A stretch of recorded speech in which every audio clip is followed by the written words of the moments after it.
Update po sa impeachment laban sa bise, naglabas na ng utos ang Senate President na nagtatakda sa mga papel ng mga tanggapan ng Senado sa magiging trial.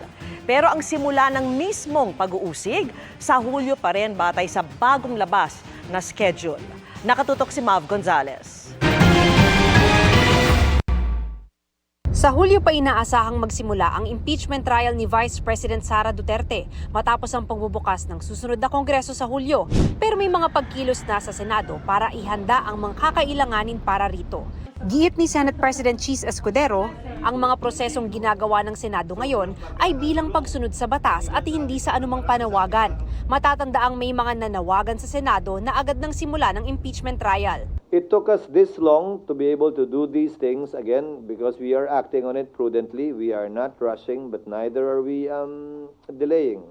This is not in response to any call or clamor or kahilingan ng kahit sino man, lalo na mga partisano o bias ng mga tao. Ito ang trabaho po namin. May humiling man o wala. Kanina naglabas si Senate President Chis Escudero ng mungkahing timetable para sa paglilitis. Ang plano, sa pagbabalik sesyon ng Kongreso sa June 2, ipipresenta sa Senado ng mga kongresistang magsisilbing prosecutors ang articles of impeachment. Aaprubahan na rin ng Senado ang susunding rules sa impeachment.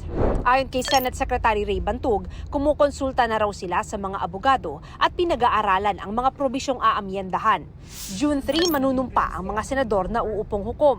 Sunod ang palitan ng pleadings ng prosekusyon at nasasakdal at pre-trial. June 4, sisimula ng paghahain ng summons o pagpapatawag kay Vice President Duterte.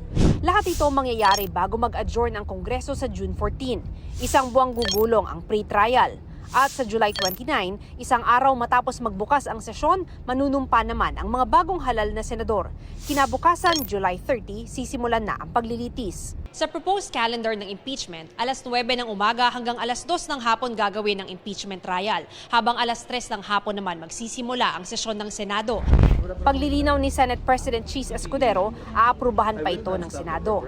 Naglabas din ng special order si Escudero para maganda ang iba't ibang opisina ng Senado para sa impeachment. Itinalaga ang Senate Secretary bilang Clerk of Court na tutulong sa Senate President na magsisilbing presiding officer sa pangangasiwa ng impeachment court.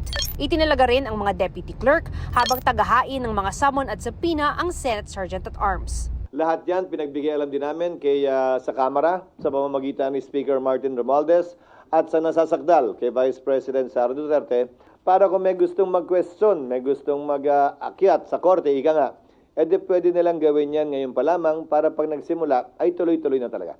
Para sa GMA Integrated News, Mav Gonzalez, Nakatutok, 24 Oras.